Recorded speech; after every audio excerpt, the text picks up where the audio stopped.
পাহাড়ের বুক জুড়ে লুকিয়ে আছে এমন কিছু সৌন্দর্য যেগুলো ক্যামেরায় দেখলেও বিশ্বাস করা খুব কঠিন। কখনো মেঘ, কখনো বৃষ্টি, আর কখনো ঝর্ণা, এই দিয়েই হচ্ছে কিন্তু দার্জিলিং এর বর্ণনা। এই দার্জিলিংয়ের মাঝে রয়েছে এমন কিছু কিছু জায়গা যেখানে পৌঁছানোর পর মনে হবে প্রকৃতি যেন সব নিজের হাতে এঁকেছে।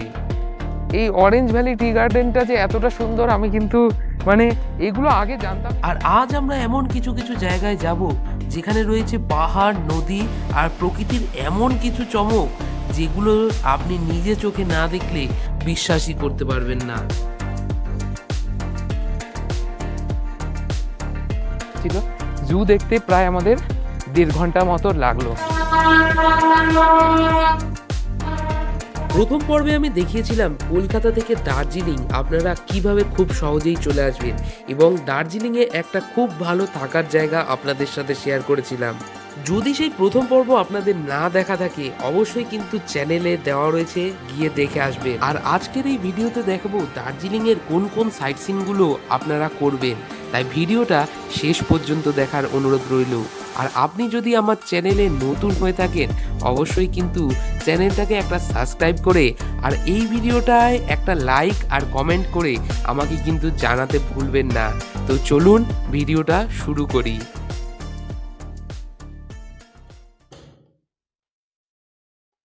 Good morning. তো এখন কিন্তু বেরিয়ে পড়ছি সাইট সিন করার জন্য। আর আজকেই আমার দার্জিলিং ভ্রমণের কিন্তু দ্বিতীয় দিন। তো এখন গাড়ি যেখানে বুক করা ছিল সেখানে চলে যাব মেল রোডে। আমাদের মেল রোড, ওখান থেকে গাড়ি বুক করলাম, ওখান থেকে চলে যাব এখন। তো চলুন এখন হেঁটে হেঁটে যাই। একদম পায়ে হাঁটা পথে কিন্তু মেল রোড, 5 থেকে 6 মিনিটের রাস্তা জোর। কালকে যখন আমরা গাড়ি থেকে নামলাম, গাড়ি কিন্তু আমাদের এখানেই নামিয়েছিল। আর যেখানে নামালো গাড়ি সেখান থেকে মাত্র কিন্তু 2 মিনিটের হাঁটা পথ। আর এই সোজা গেলেই কিন্তু মেল রোড।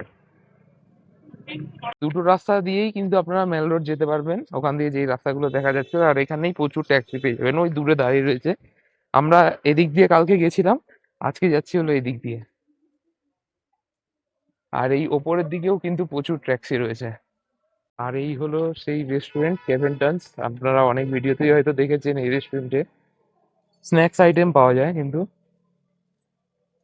একদম আমরা যেই রাস্তা দিয়ে উঠে আসলাম সেইখানেই। দেখে মনে হচ্ছে আমরা যেন পুরো মেঘের ওপরে রয়েছি। ওদিকে দেখছেন মেঘগুলো। এই যে এই হলো কিন্তু আমাদের গাড়ি। আজকে কিন্তু আমরা এই গাড়ি করেই যাত্রা করব। আর এখানে কিন্তু আরো প্রচুর গাড়ি রয়েছে। এখন কিন্তু বেরিয়ে পড়লাম, আর এই যে গাড়িতে উঠে পড়েছি। এখন কিন্তু সাইট সিনের জন্য আমরা সোজা চলে যাব। আর পাহাড়ি রাস্তা দেখেছেন তো কিরকম খাড়া রয়েছে এখান থেকে। আর এর রাস্তা কিন্তু এইরকমই হয়। পেছনের দিকে না, মিডিলের দিকে বসেছি আর এখন যাচ্ছি। এখন কিন্তু আমাদের গাড়ি নিয়ে চলে আসলো জাপানিজ টেম্পেলে। এটা কিন্তু আমাদের প্রথম টুরিস্ট প্লেস আজকের। এখন ঘড়িতে সময় বাজে 9টা। আর আমরা কিন্তু এখন জাপানিজ টেম্পলের কাছে চলে এসেছি। এখানে কিন্তু দুটো স্পট রয়েছে, একটা হলো পিস পাগোডা আর একটা হলো জাপানিজ টেম্পল। এটা কিন্তু হলো জাপানিজ টেম্পল। এখন এর ভেতরের দিকে যাব। এখন 4:30 থেকে 7টা, রাত 7টা পর্যন্ত কিন্তু এটা ওপেন থাকে। এই যে এটা কিন্তু জাপানিজ টেম্পলের ভেতরে। আর ওই সাইডে রয়েছে কিন্তু পিস পাগোডা। আমরা দেখি উপরের দিকে যাব। এইটা কিন্তু হলো ভেতরটা, আপনাদের দেখাতে পাচ্ছি। ভেতরে কিন্তু একদম নিস্তব্ধ, কোনো বেশি কথা বলা যাবে না। আর এই যে হলো পিস পাগোডা, যার বাংলা অর্থ হলো কিন্তু শান্তিস্তূপ। পুরীতেও কিন্তু এরকমই একটা রয়েছে, আমরা এই যে ধৌলি শান্তিস্তূপ। আর এখানেও কিন্তু রয়েছে। এখন দেখি উপরের দিকে যাই। এখানে একবার গাছগুলো দেখুন, অসাধারণ লাগছে কিন্তু। হ্যাঁ, আর চলে এসেছি এখন উপরের দিকে কয়েকটা সিঁড়ি অতিক্রম করে। আর ওইদিকে যাওয়ারও কিন্তু রাস্তা রয়েছে, কিন্তু এখানে গাছগুলো অসাধারণ লাগছে, পাহাড়ি গাছ। দার্জিলিংয়ের অন্যতম শান্ত ও সুন্দর জায়গা হলো কিন্তু এই পিস পাগোডা। চারপাশে সবুজ পাহাড়, মেঘে ঢাকা আকাশ আর একদম শান্ত পরিবেশ। এই জায়গায় এসে সত্যিই মনটা কিছুক্ষণের জন্য আপনার শান্ত হয়ে যাবে। এত সুন্দর পরিবেশ যে আমি এই পরিবেশ দেখে পুরো মুগ্ধ হয়েছিলাম। খুবই কিন্তু সুন্দর জায়গা আর পুরো শান্তির জায়গা। এখান দিয়ে কিন্তু যদি মেঘ পরিষ্কার থাকতো ভিউ কিন্তু আরো অসাধারণ আসতো। এখন আবার কিন্তু গাড়িতে উঠে পড়লাম আর যাচ্ছি হলো এখন কিন্তু টি গার্ডেনের দিকে। আর সামনেই দেখতে পাচ্ছেন টয় ট্রেন, ওই যে দেখাচ্ছি আপনাদের। সেদিনকে দেখালাম, এটা কিন্তু দার্জিলিং হিল স্টেশনের এখানে আমরা আবার চলে এসেছি। এই দিক দিয়েই যেতে হবে। এই দেখুন,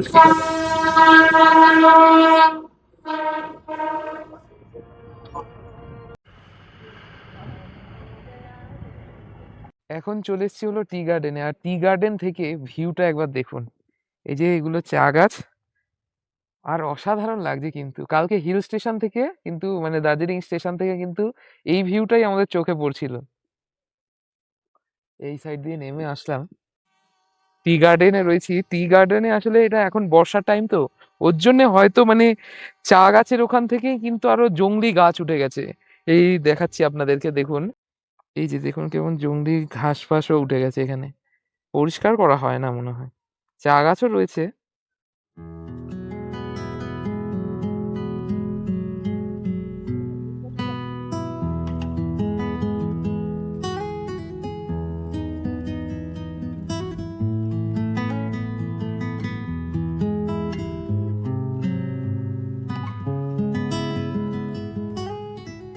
নেক্সট চলে এসেছি হলো জুতে। আর জু এর ভেতরে কিন্তু প্লাস্টিকের জিনিস একদমই অ্যালাউ নেই।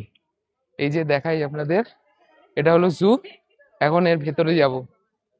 এখানে কিন্তু কিউআর কোডও রয়েছে, এখান থেকে কিন্তু অনলাইনের সাইট দিয়েও আপনারা বুক করতে পারবেন। এখন কিন্তু চলে আসলাম জু এর ভেতরে।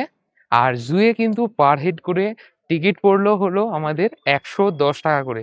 আমাদের সাথে আমার গাড়িতেই, মানে আমাদের গাড়িতেই 6 জন রয়েছে, তাদের সবার টিকিট কাটলো। আমিও কিন্তু 110, মানে 110 টাকা দিয়ে কিন্তু টিকিট কেটে নিলাম। এখন জুয়ের ভেতরে চলে আসছি। আর এই জুয়ের ভেতরেই কিন্তু HMIও কিন্তু রয়েছে। এখন ওটাও কিন্তু আমাদের একটা টুরিস্ট প্লেস।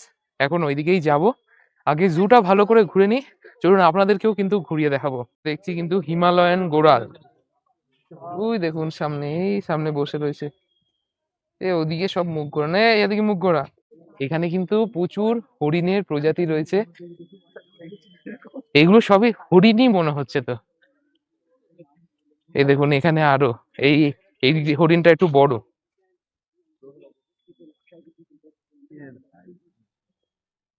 দেখুন ওখানে চমড়ি গাই, ইংলিশে বলে ইয়াক। এখানে দুটো স্নো লেপার্ড রয়েছে, চুপচাপ শুয়ে আছে। কি সুন্দর।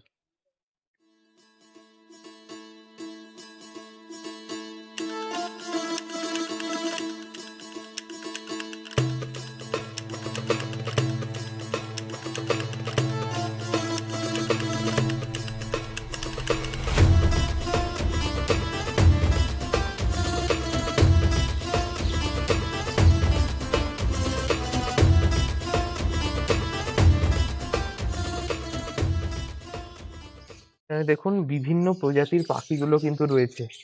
ওই সাইড দিয়ে তো আমরা ঘুরে চলে আসলাম, আর এদিকে রয়েছে হলো বিভিন্ন প্রজাতির পাখিগুলো।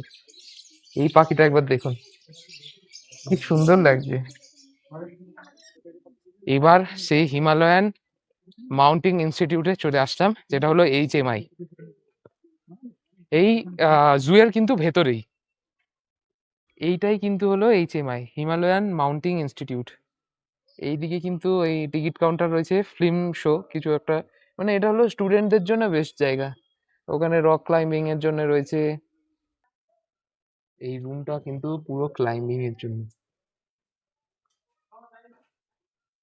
এখন যাচ্ছি হলো মিউজিয়ামে। এই HMI এর ভেতরেই রয়েছে কিন্তু মিউজিয়ামটা।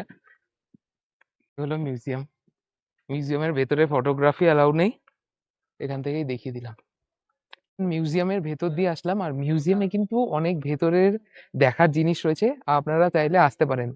মানে অনেক শেখার জিনিসও রয়েছে, অনেক দেখার জিনিসও রয়েছে। এটা কিন্তু ভালো জায়গাটা। এই যে পেছনে হলো মিউজিয়াম। তো এখন জু দেখা তাহলে কমপ্লিট। এখন চলে যাব, গাড়ি দাঁড়িয়ে রয়েছে, ফোন করেছিল। জু দেখতে প্রায় আমাদের 1.5 ঘন্টা মতো লাগলো। জু, তারপরে HMI, এগুলো সব মিলিয়ে 1.5 ঘন্টার কাছাকাছি। তো চলুন এখন যাই, নেক্সট প্লেস কোথায় যাওয়া যায়। তার আগে খেতে হবে। দেখি কোথায় খাওয়া যায়। তো চলুন যাই।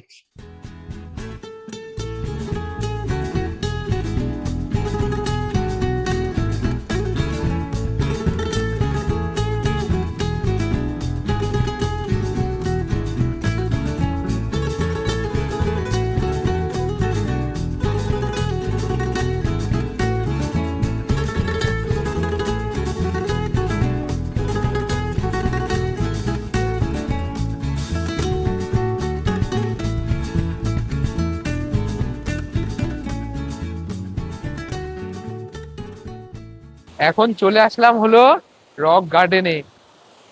রক গার্ডেনে কি সুন্দর ওয়াটারফলসটা একবার দেখুন, অসাধারণ লাগছে। এইখান থেকে গেট রয়েছে, এই গেট দিয়ে কিন্তু ওই ভেতরের দিকে যেতে হবে। অনেকে দেখছি যাচ্ছে, আমিও যাব। আর এইখান দিয়ে কিন্তু টিকিট কেটে নিতে হবে ফার্স্টে। টিকিট প্রাইস হলো 20 টাকা করে পার হেড। রক গার্ডেনটাও কিন্তু আসতে পারেন আপনারা, খুবই সুন্দর জায়গা। আর রাস্তা কি, রাস্তা মানে খুবই খারাপ বলতে গেলে। আর পাহাড়ি রাস্তা তো একদম ঢাল, মানে প্রচন্ড ঢাল। এই রাস্তাটা রিস্কি রাস্তা একদম।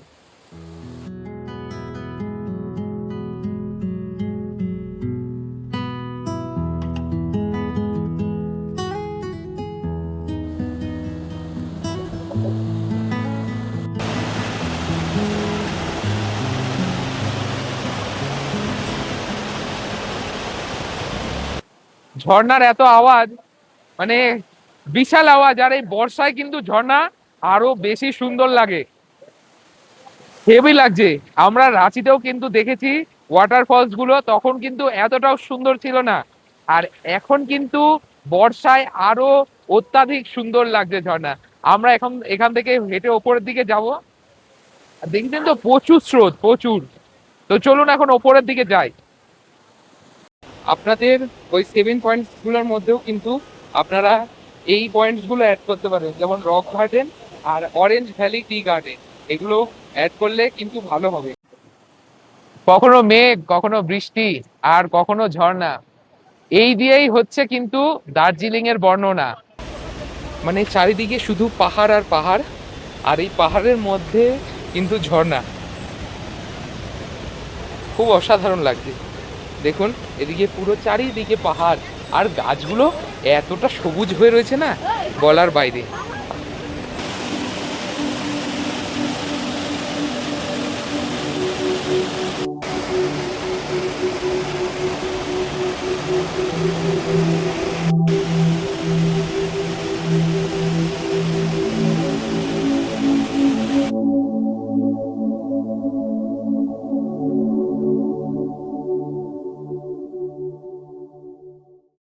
দেখুন আবার কিন্তু বৃষ্টি নেমে পড়লো, হালকা হালকা বৃষ্টি পড়ছে।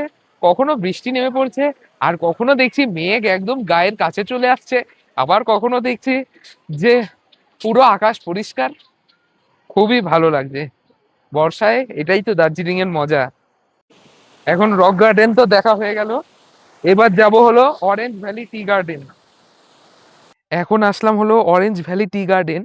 মানে নামটাই অরেঞ্জ, অরেঞ্জ না কিন্তু। কিন্তু এই জায়গাটা ওই যেই টি গার্ডেনে গেছিলাম সে তার থেকে হাজারো গুণ সুন্দর এই অরেঞ্জ ভ্যালি টি গার্ডেনটা। ওই হালকা হালকা অরেঞ্জের অরেঞ্জ অরেঞ্জ পাতাগুলো দেখতে পাচ্ছি, হয়তো ওর জন্যই নাম রেখে দিয়েছে অরেঞ্জ ভ্যালি টি গার্ডেন। কিন্তু এখানটা না, মানে এত সুন্দর ভিউ না, বলার বাইরে। চলুন দেখুন একবার। দেখুন আস্তে আস্তে পুরো মেঘগুলো কিন্তু কাছে চলে আসলো। এ দেখুন যাচ্ছে মেঘগুলো, এত সুন্দর লাগছে।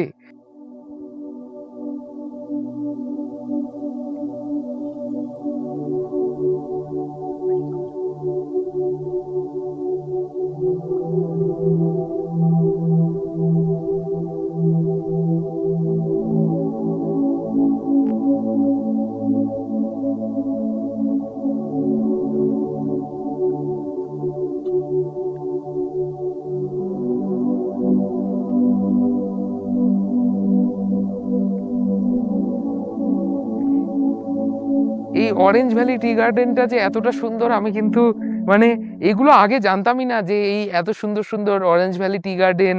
মানে ওই 7 পয়েন্টের থেকে মনে হয় এই 2-3টে পয়েন্ট একদম অসাধারণ।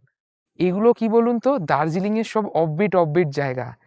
মানে এই জায়গাগুলো যে এতটা সুন্দর, আহ, না আসলে আপনি কল্পনা করতে পারবেন না, আর ছবি থেকে সামনে দেখতে আরো অত্যাধিক সুন্দর লাগে। এইগুলো কি বলুন তো, দার্জিলিং এর সব মানে না জানা জায়গাগুলো, এগুলো আমি আগে কখনো দেখিনি, কিন্তু দার্জিলিং এ আসলে অবশ্যই কিন্তু এইগুলো ঘোরা মাস্ট। ওই দেখুন দূরে দেখছেন তো, আস্তে আস্তে মেঘগুলো চলে আসছে, আর কাউকে দেখা যাচ্ছে না ঠিক মতো, সব অস্পষ্ট। এরকম কিন্তু সরু সরু রাস্তা চলে গেছে, আর এই পাশ দিয়েও কিন্তু চা গাছগুলো ওই দিকে যাওয়া যাবে, কিন্তু অতটা রিস্ক নেব না, এদিকটা একটু খাড়া ঢাল মতো রয়েছে। এখন অরেঞ্জ ভ্যালি টি গার্ডেন ঘোরা হয়ে গেল, এটা কিন্তু খুব সুন্দর জায়গা। এখন যাব হলো দেখি, লাঞ্চ করতে হবে, লাঞ্চ তো কিছু করা হয়নি। তখন ভাবলাম লাঞ্চ করব, বললাম আপনাদের, কিন্তু তখন লাঞ্চ করা হয়নি, এখন করে নেব। এখন যাব হলো যত সম্ভব ঘুম মনশ্রী বা বাতাসিয়া লুপের দিকে।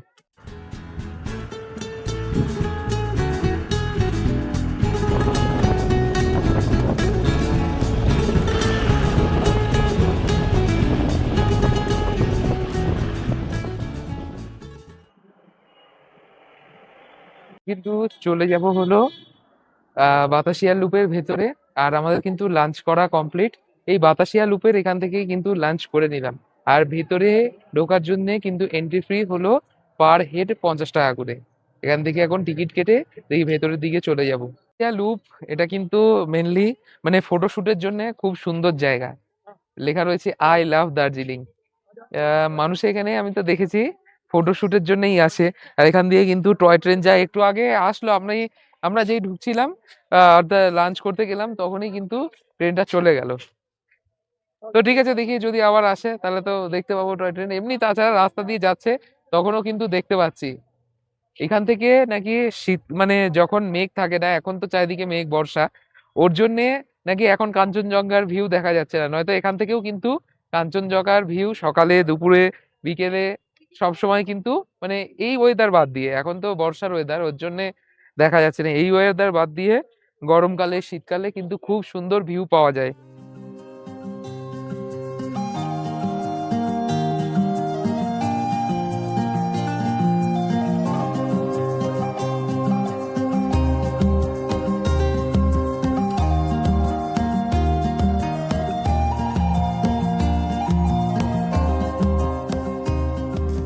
আজকের ওয়েদার কিন্তু মোটামুটি ভালোই ছিল, আর ভালোই কিন্তু ঘুরলাম, প্রায় 11টা স্পট মতো ঘুরলাম। একটা বাদ গেছে RKM, ওটাই বললো সেরকম কিছু দেখার নেই, ওটা একদম কাছেই ছিল, তাও তাও যায়নি, সেরকম কিছু দেখার ছিল না বলে। তার মানে টোটাল 10টা স্পট ঘুরলাম মাত্র, তাহলে কত খরচ হলো 500 টাকায়। আর এর মধ্যে কিন্তু কোনো টিকিট ইনক্লুড নেই, মানে যেখানে এন্ট্রি ফ্রি, যেমন এখানে লাগলো 50 টাকা, এই ফি গুলো কিন্তু এখানে ইনক্লুড থাকবে না। তা হিসেবে কিন্তু ঠিকই আছে। আপনারা যদি লাঞ্চ করার টাইম না পান, তাহলে কিন্তু বাতাসিয়া লুপের এখানে আমরা এখানে লাঞ্চ করে নিলাম। ভেজ থালি পড়লো হলো 180 টাকা। আপনারা এখানে এসেও কিন্তু লাঞ্চ করে নিতে পারেন। এইবার চলে আসলাম আমাদের লাস্ট টুরিস্ট ডেস্টিনেশন ঘুম মনাস্ট্রিতে। এটাই কিন্তু আজকের লাস্ট। এরপরে আমরা চলে যাব কিন্তু আবার মেল রোডের ওখানে, যেখান থেকে গাড়ি তুলেছিল ওখানেই কিন্তু আবার নামিয়ে দেবে, মেল রোডের কাছে একদমই। এই যে পেছনে হলো আমার ঘুম মনস্ট্রি, এই যে চলে আসলাম ঘুম মনস্ট্রি। এখন দেখি ভেতরের দিকে যাব, একটু পরেই কিন্তু বন্ধ হয়ে যাবে, 6টার মধ্যে, 5:30 6টার মধ্যে কিন্তু বন্ধ হয়ে যায়। বৃষ্টি পড়ছে হালকা হালকা।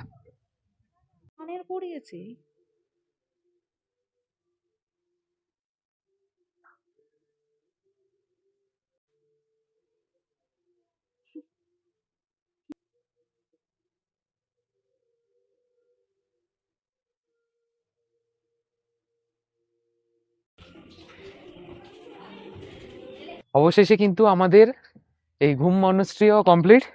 10টা 11টা ছিল, একটা বাদ গেল, তাহলে কি 10টাই কমপ্লিট হয়ে গেল।